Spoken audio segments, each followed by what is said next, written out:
पिछले एपिसोड में हमने देखा कि एक्साइटेड सेलेस्टियल माउंटेन का सेकंड ट्रेजर अपीयर हो चुका था, जिसे हासिल करने के लिए सारे के सारे गॉड किंग उसके पीछे पड़ गए थे। इवन कि सीक्रेट एम्परर्स भी अपनी पूरी ताकत लगाते हुए माइटी अर्थ सील को पकड़ने की कोशिश करते हैं, लेकिन चाहे वो जितनी मर्जी कोशिश कर ले, माइटी अर्थ सील खुद को आजाद करके निकल ही जाता था। जिसका सिर्फ एक ही मतलब है कि माइटी अर्थ सील अपने मालिक को खुद चूज करेगी, और हम देखते हैं कि वो मास्टर जियांगलिन को चूज करती है, क्योंकि वो खुद ब खुद ही मास्टर जियांगलिन के पास आ गई थी, जो देखकर तो मास्टर जियांगलिन भी हैरान हो गए थे। इसके बाद वो वहाँ से उस माइटी अर्थ सील को लेकर निकलने की कोशिश करने लगे, जहाँ पर सारे के सारे गॉड किंग्स उनके पीछे पड़ चुके थे। कई सारे गॉड किंग्स से तो उन्होंने अपना पीछे छुड़ा लिया था, लेकिन आखिर में उनका सामना जियांग एम्परर से हो गया। इन दोनों की फाइट काफी ज्यादा जबरदस्त थी, जहाँ आखिर में हम देखते हैं कि मास्टर जियांगलिन ने जियांग एम्परर को हरा दिया था। इसके बाद मास्टर जियांगलिन जब बहुत ही मुश्किल से अपने साथियों के साथ मिलकर एक्साइटेड सेलेस्टियल माउंटेन से माइटी अर्थ सील को लेकर बाहर आ जाता है, तो तभी अचानक बाहर की तरफ मौजूद असुर गॉड किंग ने यहाँ टाइम स्टॉप टेक्निक का इस्तेमाल करते हुए मास्टर जियांगलिन को हवा में फ्रीज कर दिया ताकि वो उससे माइटी अर्थ सील ले सके। लेकिन किन्यू ऐसा होने नहीं देता। वो मास्टर जियांगलिन और अपने दोस्तों को टेलीपोर्ट करके अपने न्यू यूनिवर्स में ले आया था।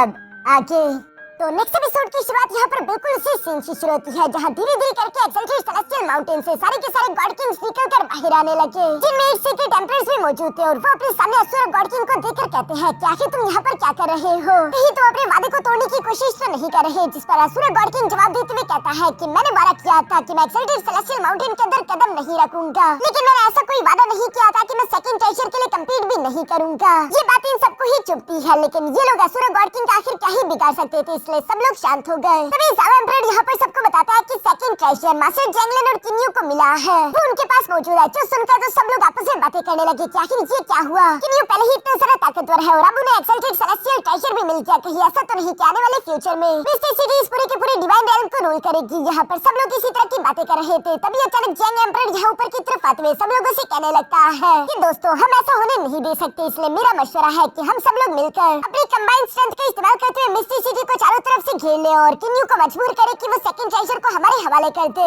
जियांग एम्परर की ये बात सुनकर तो जावा एम्परर फोन से हाथ खड़ा करते हुए कहता है कि मेरी जाव फैमिली इसके लिए एग्री है। जो सुनकर तो बारी बारी करके बाकी के सीक्रेट एम्परर्स ने भी हामी बढ़ना शुरू कर दी थी, और सारे के सारे गॉड किंग इसके लिए एग्री होने लगे। इसलिए जावा एम्परर यहाँ असुर गॉड किंग के पास भी आकर उससे सवाल करते हुए पूछता है कि असुर गॉड किंग, क्या तुम भी हमारा साथ देना चाहोगे। जिस बात से मुंह एम्परर तो खुश नहीं था, क्योंकि वो कह रहा था कि असुर गॉड किंग ने हमारे फैमिली के मेंबर्स को जान से मारा है, इसलिए हम इसके साथ अलायंस नहीं बनाएंगे। जिस पर असुर गॉड किंग कहता है लगता है कि मुझे यहाँ पर वेलकम नहीं किया जा रहा, लेकिन फिर भी कोई फर्क नहीं पड़ता, मैं इस अलायंस को खुशी खुशी ज्वाइन करूंगा। यानी कि वो भी इनका साथ देने के लिए तैयार हो गया। लेकिन असुर गॉड किंग कहता है कि जियांग एम्परर, तुम जानते हो ना कि अभी हम मिस्टी सिटी को घेरने के लिए जा रहे हैं, और इस कदम के दौरान तुम्हारी प्यारी बेटी और तुम्हारा प्यारा भाई भी जान से मारे जा सकते हैं। अगर उन्हें कुछ भी हो गया तो क्या तुम इस तकलीफ को बर्दाश्त कर पाओगे। जिस पर जियांग एम्परर बेरहमी के साथ जवाब देते हुए कहता है कि जो भी हमारे रास्ते में आएगा उसे हम मार डालेंगे, इससे कोई फर्क नहीं पड़ता कि वो कौन है। चलो अब यहाँ से चलते हैं। जो कहती वो सारे के सारे गॉड किंग मिस्टी सिटी की तरफ रवाना हो गए। ये सब कुछ दूसरी तरफ मिस्टी सिटी में यहाँ पर मिस जियांगली और साथ ही साथ किन्यू और उसके बाकी के सारे दोस्त भी देख रहे थे।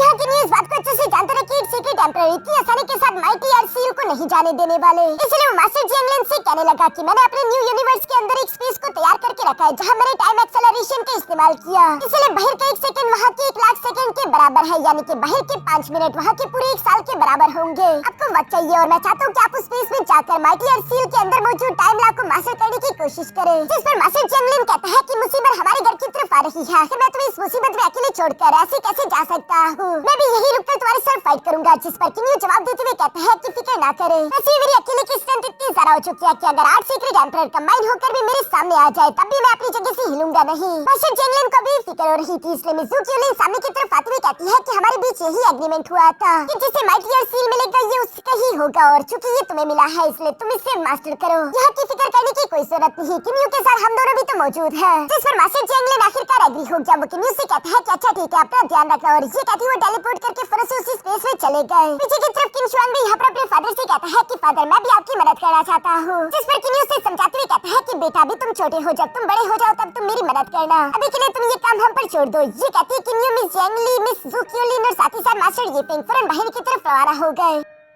जहाँ रास्ते में उड़ते हुए किन्यू में जैंगलिन से कह रहा था कि मास्टर जैंगलिन ने हमारे लिए बहुत कुछ किया है, आखिरकार हमें भी मौका मिल गया मास्टर जैंगलिन के लिए कुछ करने का। मिस जैंगली भी ये सुनकर मुस्कुराते हुए हमें सर हिलाती है। इसके बाद ये लोग उड़ते हुए यहाँ मिस्टी सिटी के सेंटर में आ गए थे, जहाँ पर किन्यू ने फिर से फॉर्मेशन एक्टिवेट करके पूरी की पूरी मिस्टी सिटी के बाहर तक फैला दी थी। और यहाँ किन्यू अपने दोस्तों को बताने लगा कि अगर कुछ भी गड़बड़ हुई तो इस फॉर्मेशन की मदद से मैं पूरी की पूरी मिस्टी सिटी को टेलीपोर्ट करके अपने न्यू यूनिवर्स में भेज दूंगा। ये कहते हुए किन्यू मिस जैंगली से कहता है कि मिस्टी सिटी की जिम्मेदारी तुम्हारे कंधों पर है, जिस पर मिस जैंगली भी जगह की हिफाजत करने के लिए तैयार हो गई थी। साथ ही साथ किन्यू यहाँ पर मिस ज़ूक्योलिन और मास्टर डिफेंग से कहता है कि आप दोनों ने भी अभी तक टाइम स्टॉप को मास्टर नहीं किया और इसके अलावा सेकंड ट्रेजर को हासिल करने के लिए आप दोनों को काफी एनर्जी एग्जॉस्ट करनी पड़ी, इसलिए बेहतर होगा कि आप दोनों भी सिटी में रुककर खुद को रिकवर करो और अगर मुझे जरूरत पड़ी तो आप दोनों मेरी मदद करने के लिए आ जाना। जिस पर मास्टर डिफेंग और मिस ज़ूक्योलिन दोनों ही तैयार हो गए थे। इसके बाद किन्यू उड़ते हुए यहाँ मिस्टी सिटी के बाहर की तरफ आ जाता है, जहाँ वो देख पा रहा था कि सारे गॉड किंग एक तूफान की तरह तेजी से इसी तरफ आ रहे हैं। इसलिए किन्यू कहने लगा कि वक्त आ चुका है कि इन गॉड किंग्स को भी मैं मजा चखाऊं और इन्हें एहसास हो कि मुझे गुस्सा दिलाने का अंजाम क्या होता है। ये कहते हैं किन्यू अपनी पावर का इस्तेमाल करके एक स्पेशल तरह की मिस्ट पूरी की पूरी मिस्टी सिटी माउंटेन पर फैला देता है, जिस वजह से जब सारे गॉड किंग्स यहाँ मिस्टी सिटी के बाहर पहुंचे तो वो इस मिस्ट को देखकर काफी ज्यादा हैरान हो गए थे, क्योंकि वो इसके आर पार नहीं देख पा रहे।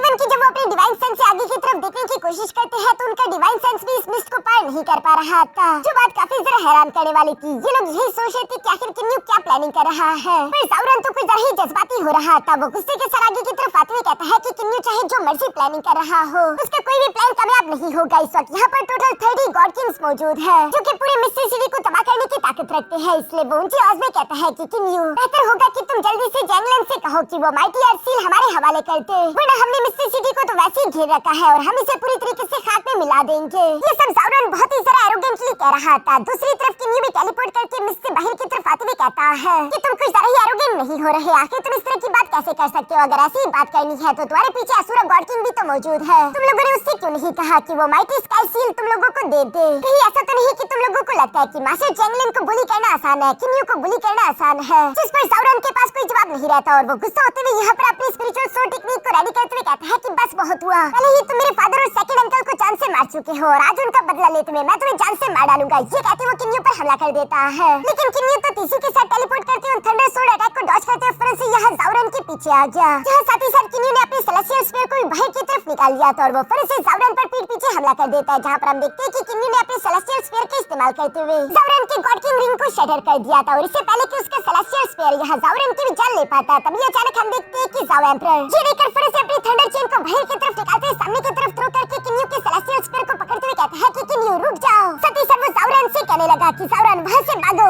साउरन भी काफी ज्यादा खौफजदा हो चुका था और वो डर के मारे भागने की कोशिश करता है, लेकिन दूसरी तरफ किन्यू उसे जाने नहीं देने वाला, बल्कि वो यहाँ पर मुझे सारे गॉड किंग्स को एक सबक देना चाहता था और इसलिए हम देखते हैं कि वो फिर से अपने सेलेस्टियल स्फीयर को चुराकर तीसरी के साथ टेलीपोर्ट करते हुए दोबारा से साउरन के सामने आ गया, जहाँ पर किन्यू ने बिना कोई सेकंड जाया करते हुए फिर से अपने सेलेस्टियल स्फीयर को तीसरी के साथ सामने की तरफ भेजते हुए साउरन की बॉडी के आर पार करा दिया और यहीं पर किन्यू साउरन की जान ले लेता है, जो देखकर तो सारे के सारे गॉड किंग्स शॉक हो गए थे। इवन कि जाओ एम्परर भी चिल्लाते हुए कहता है कि कमीने किन्यू, मैंने जैसे कि वो किन्यू पर हमला करने की सोच रहा हो तभी किन्यू से कहता है कि जाओ एम्परर कोई गलती मत करना, वरना तुम्हारा भी बिल्कुल यही हशर होगा। जो सुनकर जाओ एम्परर को मजबूरन खामोश होना पड़ा, वो जानते रहे कि किन्यू बिल्कुल सही कह रहा है। वहाँ पर मुझे सारे के सारे गॉड किंग्स ही खामोशी के साथ किन्यू के सामने खड़े थे, जिन्हें देखते हुए किन्यू कह रहा था कि मुझे तुम सब लोगों की आंखों में खौफ दिखाई दे रहा है, जो बात बिल्कुल सही थी क्योंकि ये सभी घबराए हुए थे। यहाँ पर बहुत सारे किन्यू के दुश्मन हैं, जिन सब ने जब किन्यू कमजोर था तो उसके साथ बहुत बुरा किया, इसलिए किन्यू कह रहा था कि तुम में जिसके साथ भी मेरा उधार बाकी है वो तो मैं सूद समेत तुम लोगों के साथ चुकता करूंगा। जिस पर जैंग एम्परर किन्यू से कहता है कि किन्यू इतना भी जरा ओवर कॉन्फिडेंट होने की कोई जरूरत नहीं, ये मत सोचो कि तुम अकेले इतने सारे गॉड किंग्स को हरा सकते हो, तुमने हमें कुछ ज्यादा ही अंडर एस्टिमेट कर लिया है। ये कहते साथ ही जैंग एम्परर फिर से यहाँ पे डार्क पर्ल को बाहर की तरफ समन करने लगा, जो देखकर बाकी के साथ सीक्रेट एम्परर्स भी फिर से अपने अपने सोर्स पर्ल को बाहर की तरफ समन करना शुरू कर लेते और ये ऑटो के ऑटो सीक्रेट एम्परर एक साथ आ चुके थे। जब ये ऑटो सीक्रेट एम्परर अपने सोर्स पर्ल्स का एक साथ इस्तेमाल करते हैं तो इनकी ताकत इतनी ज्यादा खतरनाक हो जाती है कि कोई भी इसका मुकाबला नहीं कर पाता। लेकिन अगर आप लोगों को याद हो जब किन्यू ने अपना न्यू यूनिवर्स बनाया था और न्यू यूनिवर्स के अंदर जब किन्यू ने अपना लेवल ब्रेक थ्रू किया और वो गॉड किंग बना, तो किन्यू की गॉड किंग रिंग के अंदर इसी तरह के 8 सोर्स पर्ल ट्रेजर्स आ चुके थे।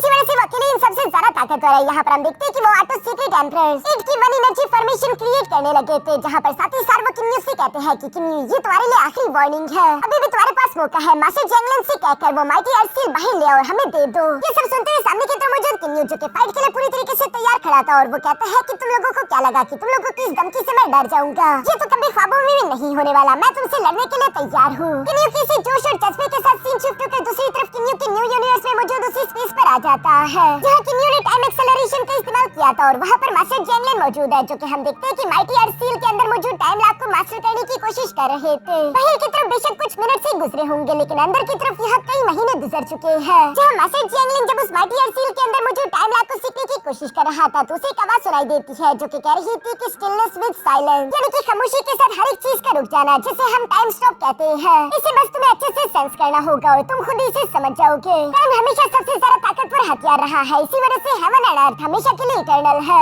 ये सब कहते हुए यहाँ माइटी अर्थ सील के अंदर से कुछ एनर्जी निकलते हुए मास्टर जैंगलिन की बॉडी के अंदर इंटर कर रही थी, जिससे मास्टर जैंगलिन की अंडरस्टैंडिंग बढ़ रही थी। ये सब समझते हुए मास्टर जैंगलिन की सोल एक अलग ही डायमेंशन में पहुंच गई थी, जहाँ पर उन्हें अपने सामने मिस ज़ुक्यूमी दिखाई देती है, जिसकी तरफ मास्टर जैंगलिन बढ़ रहे थे। पर तभी अचानक मास्टर जैंगलिन को वहाँ पर 8 की वन एनर्जी अटैक दिखाई देता है, जिससे मिस ज़ुक्यूमी पर हमला कर दिया गया। ये देखकर मास्टर जैंगलिन डर से ऊंची आवाज में चिल्लाते हुए कहता है कि रुक जाओ। मास्टर जैंगलिन का ये कहना ही था कि तभी अचानक उनकी बॉडी से एक पावरफुल एनर्जी अनलीश हुई और वहाँ पर मौजूद हर एक चीज हवा में ही फ्रीज हो गई। लेकिन अगले ही लम्हे में ज़ुक्यूमी की लाश नीचे की तरफ गिरने लगी है, जिसे मास्टर जैंगलिन फौरन से आगे की तरफ बढ़ते हुए पकड़ लेता है और वो इमोशनल होकर उदास होते हुए कह रहे थे कि ज़ुक्यूमी मुझे माफ कर देना, उस वक्त मैं बहुत ही ज्यादा स्लो था और ये चीज समझ नहीं पाया। काश टाइम लॉक की ये अंडरस्टैंडिंग मुझे तब मिल चुकी होती और मैं तुम्हारी जान बचा पाता। ये सब कहते हुए हमें बाहर की तरफ दिखाया जाता है कि मास्टर जैंगलिन ने आखिरकार टाइम लॉक के अगले लेवल को हासिल कर लिया है, जिसे टाइम स्टॉप कहते हैं। यानी कि मास्टर जैंगलिन गॉड किंग के सेकंड स्टेप में इंटर कर चुके हैं, जहां पहले स्टेप में आपको टाइम एक्सेलरेशन की पावर मिलती है, खुद के लिए टाइम की रफ्तार को इंक्रीज कर देना, जिससे आपकी भी स्पीड इंक्रीज हो जाती है। फिर सेकंड स्टेप में आपको पावर मिलती है टाइम स्टॉप की, यानी कि आप हवा में ही लोगों का टाइम फ्रीज कर सकते हैं, जो एबिलिटी अब तक सिर्फ असुरा गॉड किंग और ब्लड सी क्वीन के पास ही थी।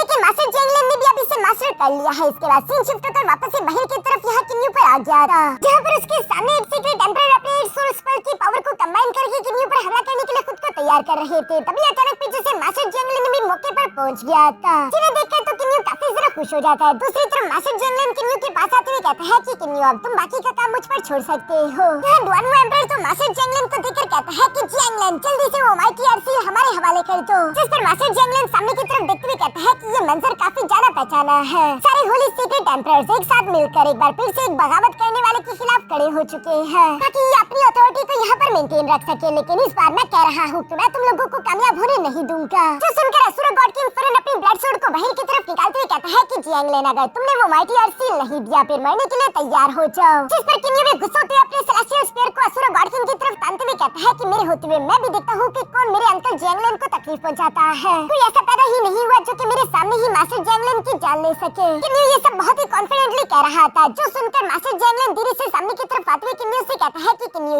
ये मेरी लड़ाई है। ये कहते हुए मास्टर जैंगलिन ने भी अपनी लुवियो सोर्ड को बाहर की तरफ निकाल लिया था और वो कहता है कि अगर तुम्हें वो माइटी अर्थ सील चाहिए तो मुझे मारकर मेरी लाश से वो हासिल कर लो। जो सुनकर तो जैंग एम्परर गुस्सा होते हुए अपने साथियों से कहता है कि ठीक है इसे जान से मार डालो और हम इसकी लाश से ही माइटी अर्थ सील लेंगे। ये सुनते हम देखते हैं कि 5 सीक्रेट एम्परर्स यहाँ पर अपने सोल स्पेल ट्रेजर्स की पावर को कंबाइन करके 5 एलिमेंटल फॉर्मेशन बनाना शुरू कर देते हैं, जबकि बाकी के जो 3 सीक्रेट एम्परर्स थे वो भी अपने सोल स्पेल की पावर को कंबाइन करके यहाँ 3 की वन एनर्जी अटैक फॉर्मेशन बनाना शुरू कर चुके थे। इस वक्त हवा में मास्टर जैंगलिन के सामने 2 बहुत ही खतरनाक फॉर्मेशंस मौजूद है, जहाँ पर हम देखते हैं कि एक फॉर्मेशन से बहुत बड़ी डिवाइन सोर्ड निकलकर बाहर आना शुरू हो गई, जो कि बाहर आने के बाद हजारों सोर्ड्स में कन्वर्ट हो जाती है, यानी कि वो 1000 सोर्ड फॉर्मेशन आर्ट का इस्तेमाल करने वाले हैं। जिन तलवारों में डार्क एलिमेंट और साथ ही साथ थंडर एट्रीब्यूशन की पावर्स थी। किन्यू और मास्टर जैंगलिन भी ये सब देख रहे थे और अब मास्टर जैंगलिन भी सीरियस होते हुए अपनी फाइट पावर एक्टिवेट करने लगे, जहाँ पर हम देखते हैं कि वो अपनी एक फॉर्मेशन को एक्टिवेट करके कहते हैं कि स्टॉप। उनके ये कहते साथ ही अचानक हम देखते हैं कि आसपास का टाइम फ्रीज हो गया। जितने मास्टर जैंगलिन के यहाँ पर दुश्मन मौजूद थे वो सारे के सारे गॉड किंग इस वक्त हवा में ही फ्रीज हो जाते हैं,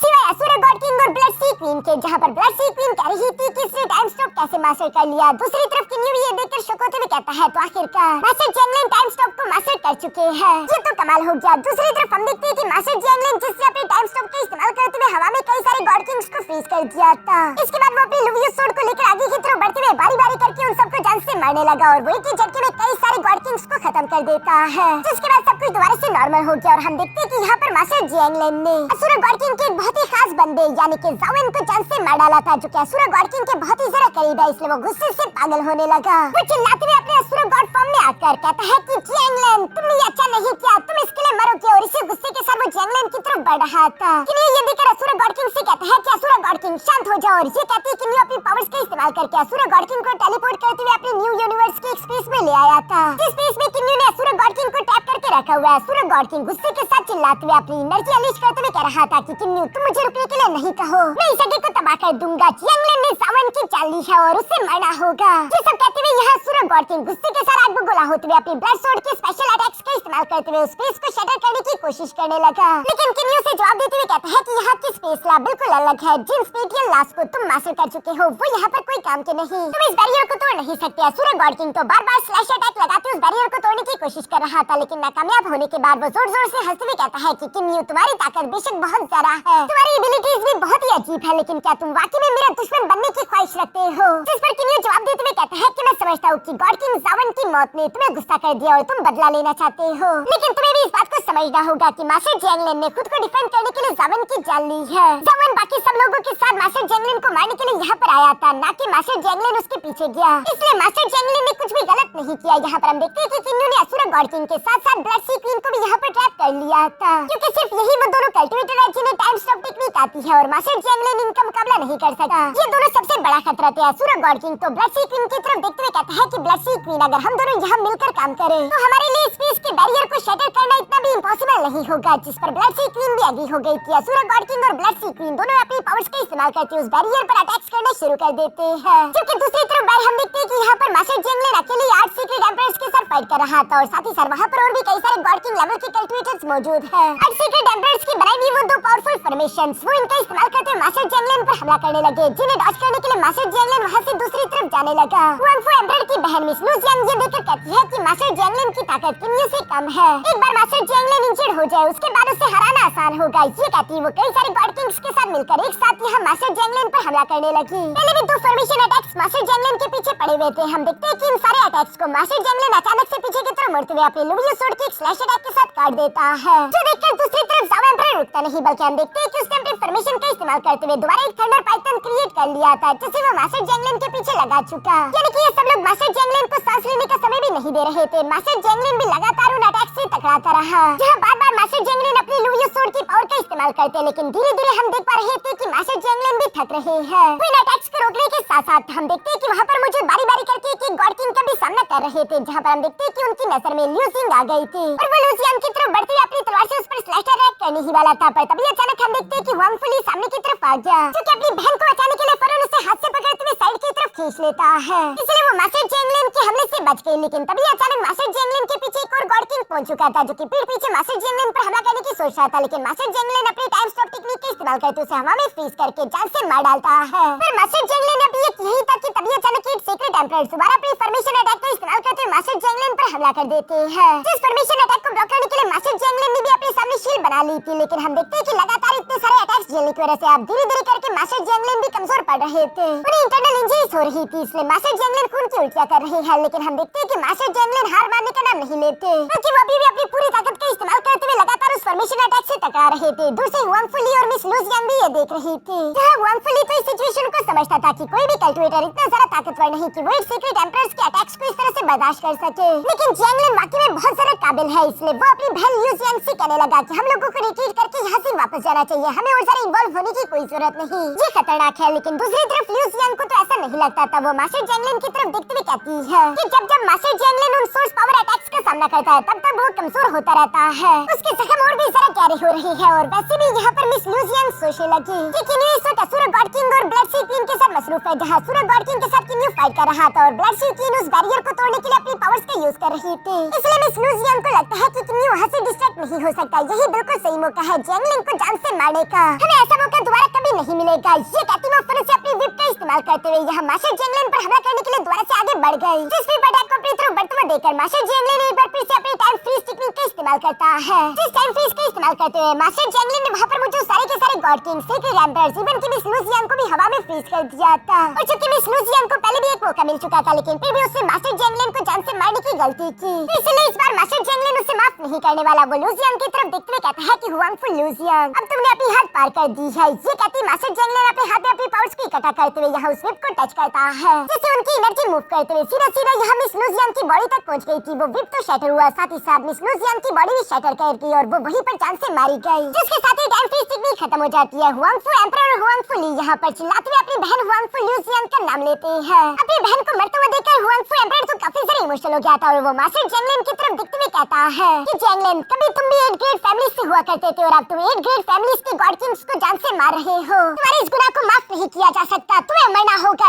ये कहती वो कई सारे फ्लेम स्लैश अटैक रेडी करके फौरन मास्टर जेंगलिन पर हमला कर चुका। जिन फ्लेम स्लैश अटैक्स की एनर्जी को जावा एम्परर ने भी अपनी थर्ड एनर्जी का इस्तेमाल करके और सारे इंक्रीज कर दिया। इस अटैक को अपनी तरफ आते हुए देखकर मास्टर जेंगलिन भी यहाँ पर पहले अपनी एनर्जी का इस्तेमाल करते उस थर्ड एनर्जी को खत्म कर देते। इसके बाद वो अपनी लुवियो सोर्ड को बाहर की तरफ निकालते हुए एक स्लैश अटैक को डिस्ट्रॉय करने लगे। लेकिन हर एक स्लैश अटैक को डिस्ट्रॉय करने की वजह से यहाँ पर हम देखते हैं कि मास्टर जेंगलिन की भी इंजरीज बढ़ती जा रही थी, उन्हें भी बहुत ज्यादा तकलीफ हो रही है। वो भी अपनी लिमिट तक पहुंच रहे थे, जो देखकर जावा एम्परर समझ गया था। वो अपने साथियों को कहता है कि जेंगलिन अपनी लिमिट पर पहुंच चुका है, इसलिए रुकना मत। ये सुनकर एक के बाद एक कई सारे मल्टीपल स्लैश अटैक मास्टर जेंगलिन की तरफ चलते जा रहे थे, जिन्हें मास्टर जेंगलिन अपनी लुवियो सोर्ड का इस्तेमाल करते हुए ब्लॉक करने की कोशिश करता जा रहा था। और धीरे धीरे करके वो इतने ज्यादा कमजोर हो चुके हैं कि अब उनसे अपनी तलवार भी उठाई नहीं जा रही थी। वो जरा फाइट करने की हालत में नहीं बचे, पर अभी भी एक साथ कई सारे स्लैश अटैक तेजी से उनकी तरफ बढ़ रहे थे। ये उनके आखिरी लम्हे हैं। मास्टर जेंगलिन भी इस बात को समझता था। जावा एम्परर तो ये देखकर खुश होने लगा, जबकि हम देखते हैं कि जेंग एम्परर अपने भाई के आखिरी लम्हों को देख नहीं पा रहा था, इसलिए उसने अपनी आंखें बंद कर ली। और यहाँ इसी इंटेंस सीन के साथ हमारा ये एपिसोड यहीं पर खत्म हो जाता है।